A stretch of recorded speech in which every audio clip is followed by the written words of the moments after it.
Bismillahirrahmanirrahim. Assalamualaikum warahmatullahi wabarakatuh. Alhamdulillah. Alhamdulillahi rabbil alamin. Asyhadu an la ilaha illallah al-malikul haqqul mubin wa asyhadu anna Muhammadan abduhu wa rasuluhu al-mab'utsu rahmatan lil alamin. Allahumma salli wa sallim wa barik ala nabiyyina Muhammadin wa ala alihi wa ashabihi ajmain, amma ba'du.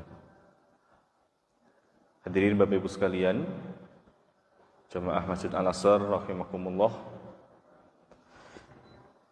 Kita akan lanjutkan kajian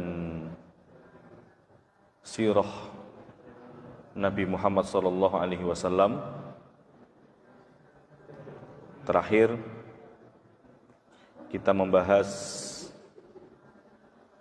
salah satu kemenangan umat Islam di periode Mekah dengan masuknya dua orang yang tidak diduga-duga, yang kebanyakan orang nggak percaya kalau dia akan masuk Islam. Tapi begitulah, dengan doa Nabi SAW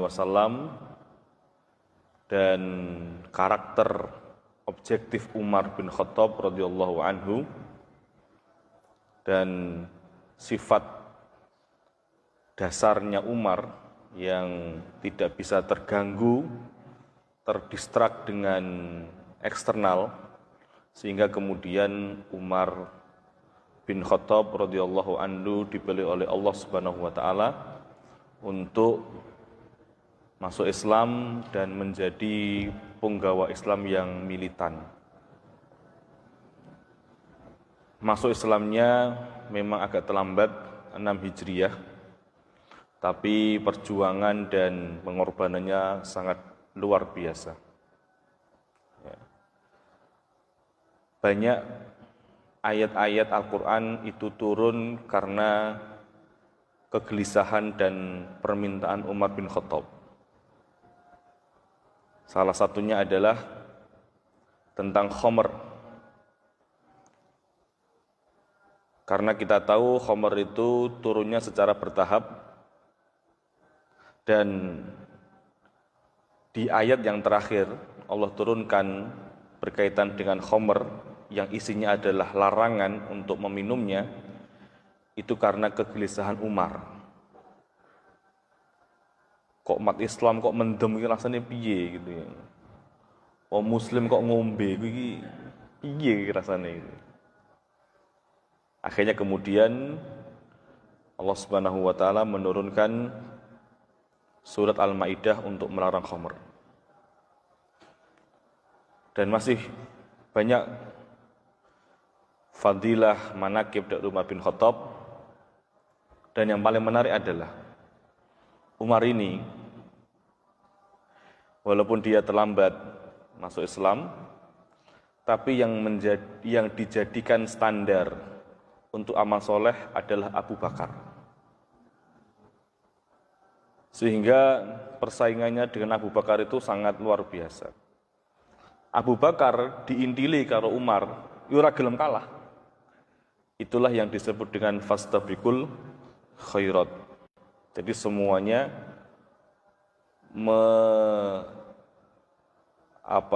ingin mengungguli yang lain. Yang dijadikan standar Umar adalah Abu Bakar. Abu Bakar enggak mau kalah sama Umar.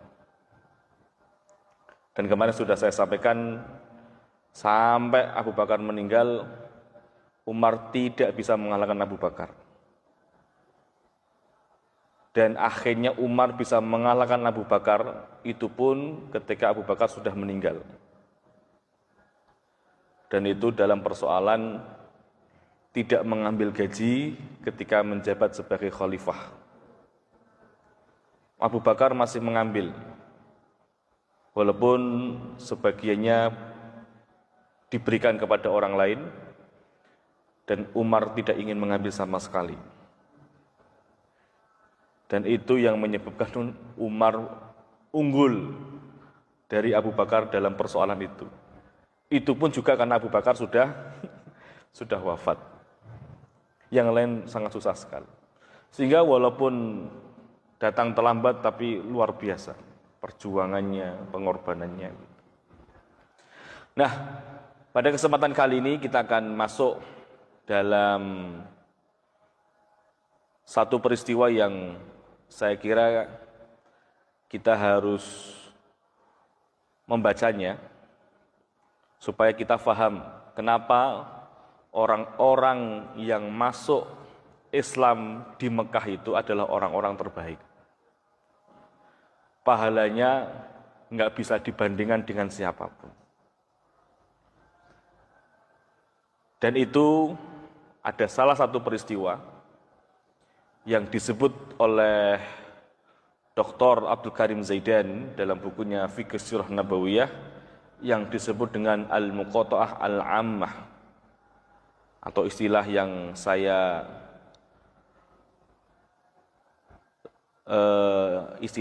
terjemahkan adalah pemboikotan massal orang-orang Quraisy kepada kaum muslimin. Dan itu berlangsung selama 3 tahun. Dari awal tahun ke-7 kenabian sampai tahun ke-10 kenabian. Jadi ini persoalannya sangat pelik sekali.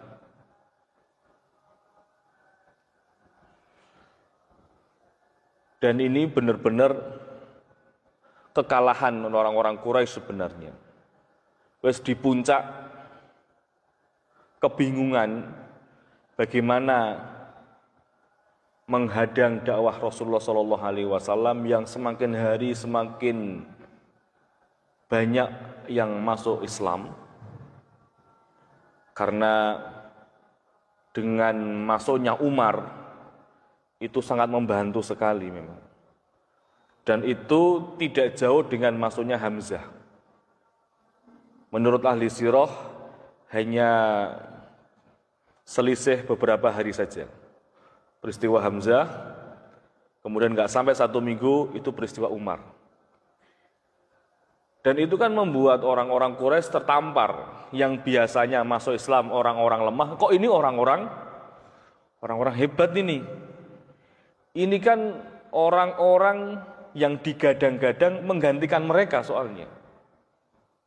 Ini kan orang-orang terbaiknya Quraisy ini, yang kalau mereka ada di kubu mereka, di kubu Quraisy, mereka, yakni Umar dan Hamzah, itu akan digadang-gadang akan menggantikan mereka yang sudah senior gitu. Lah ini kok masuk Islam gitu loh. Dan pasti Umar dan Hamzah ini punya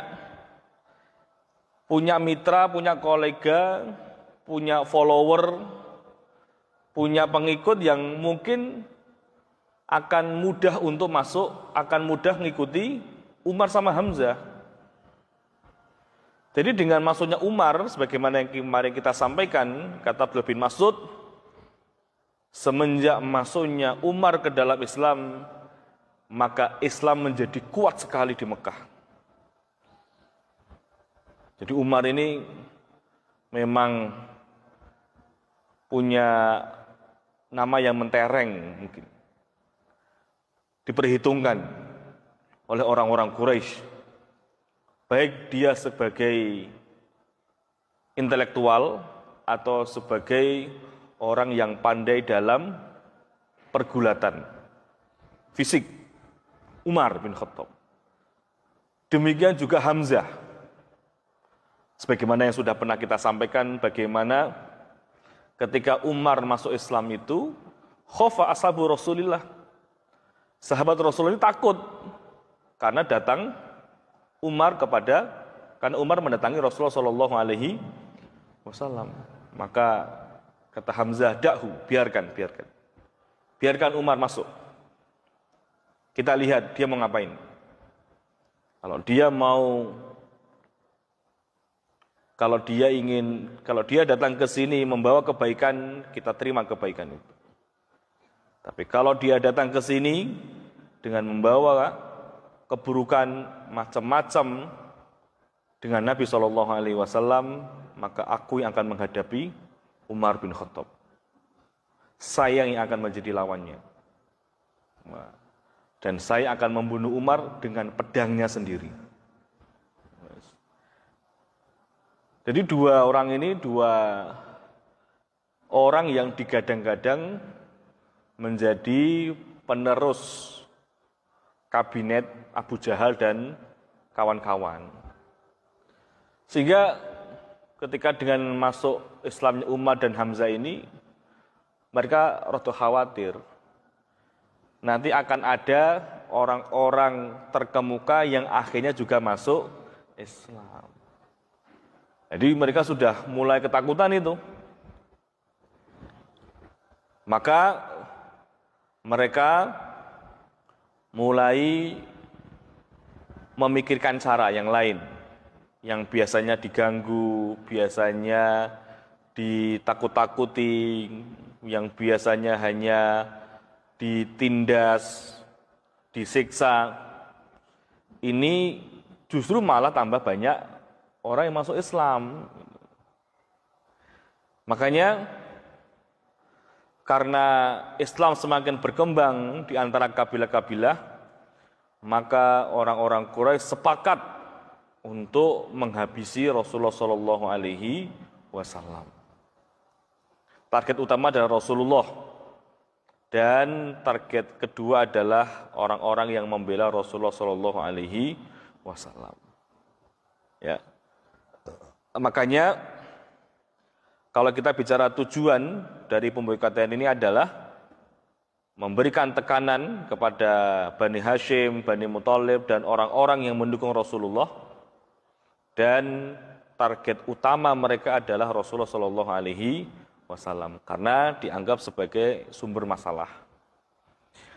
Maka ketika mereka sudah mulai kebingungan seperti itu, akhirnya mereka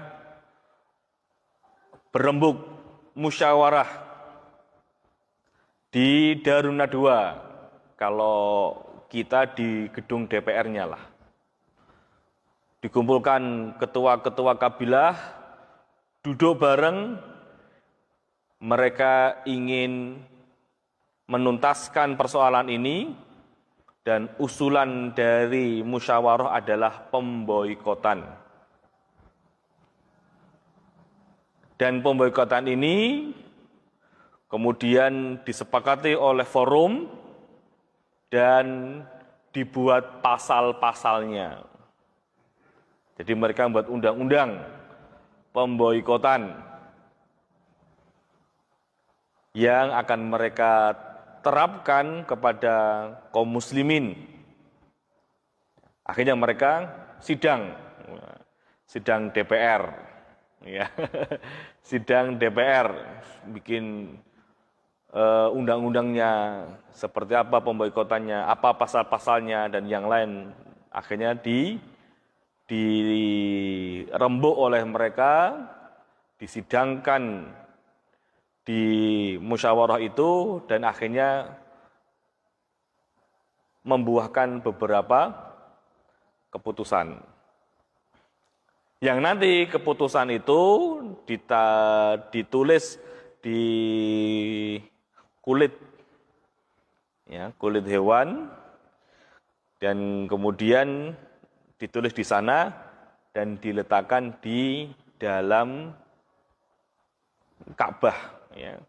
Jadi bukan di luar Ka'bah, tapi di dalam Ka'bahnya, supaya tidak rusak, supaya tidak ada yang jahil nyobek kayak atau bakar kayak, karena itu ada di dalam Ka'bah itu sendiri. Dan itu bagian dari kesakralan, ya, menurut mereka pastinya. Ya, bayangkan sekalian, luar biasa apa yang dilakukan oleh orang-orang Quraisy ini kepada Rasulullah SAW sampai sejauh itu. Sampai se ekstrim itu nggih Bapak Ibu sekalian. Apa isi pemboikotannya? Disebutkan di dalam kitab Ibnu Hisham dan juga Al-Imam Ibnu Qayyim dalam kitab Zadul Ma'ad dan juga Ibnu Athir dalam kitab Al-Kamilut Tarikh. Itu ada beberapa poin. Yang pertama, tidak boleh melangsungkan hubungan pernikahan dengan para pendukung dakwah. Ora oleh. Tidak boleh jodohke dengan orang-orang yang sudah Islam, enggak boleh. Tidak boleh melakukan tindakan jual beli barang apapun dan tidak dibenarkan dan tidak membenarkan cara apapun bagi mereka untuk mendapatkan bantuan logistik. Jadi benar-benar sudah diboikot sebagaimana saudara-saudara kita yang ada di Gaza itu diembargo, dipotong kompas sama Zionis Israel, laknatullahi alaihim. Jadi nggak boleh. Nanti ada yang keliling, Pak. Setiap hari itu ada yang memantau. Kalau ketahuan ngasih logistik seperti itu kepada kaum muslimin, maka mereka akan kena hukuman. Ya. Jadi sejahat itu mereka kepada kaum muslimin. Tidak menerima opsi perdamaian dan tidak boleh menaruh belas kasihan dalam bentuk apapun. Wala ta'khudkum ra'fatun ilaihim. Jangan berikan belas kasih kepada mereka dalam bentuk apapun. Ini sudah keterlaluan sekali memang. Tidak boleh bergaul, tidak boleh duduk bersama, tidak boleh bicara, ataupun masuk ke dalam rumah mereka sehingga mereka sampai mereka menyerahkan Rasulullah Shallallahu Alaihi Wasallam kepada orang-orang Quraisy untuk dibunuh. Itu syaratnya. Kalau ini mau selesai, serahkan Muhammad. Maka selesai pemboikotan ini. Kalau tidak, berjalan terus pemboikotan ini. Nah, hadirin sekalian, maka pemboikotan yang sangat tidak manusiawi ini, yang tidak masuk akal ini, itu ternyata sangat berdampak kepada para sahabat pastinya. Ya. Dan dampak dari itu adalah sebagaimana yang disebutkan oleh Al-Imam Ibnu Sa'ad dalam sirahnya, Ibnu Hazm, Ibnu Hajar Al-Asqalani, dan beberapa penulis-penulis sejarah menjelaskan bahwa Rasulullah Shallallahu Alaihi Wasallam dan para pendukungnya meninggalkan rumah-rumah mereka ditinggalkan dan mereka tinggal bersama selama 3 tahun, mulai dari tahun 7 kenabian sampai awal tahun 10 kenabian. Nanti di tahun 10 ini Rasulullah kemudian nanti kehilangan pamannya, kehilangan istrinya. Setelah peristiwa pemboikotan nanti akan kita jelaskan. 3 tahun Pak, camp 3 tahun, bayangkan, nge-camp 3 tahun di Barak. Kalau Deddy Mulyadi, ya, di Barak selama 3 tahun. Tempatnya di mana? Karena ini kan kaum muslimin kumpul semua. Selama di boikot itu, mereka tinggal di sebuah tempat lembah miliknya Abu Thalib. Jadi Abu Thalib itu punya lembah yang strategis, lah mereka tinggal di situ selama 3 tahun. Sebagaimana disampaikan oleh Imam Bukhari dan Muslim dan beberapa perawi hadis yang lain. Kaum muslimin kena dampaknya. Bani Muthalib sama Bani Hashim pun juga kena dampaknya.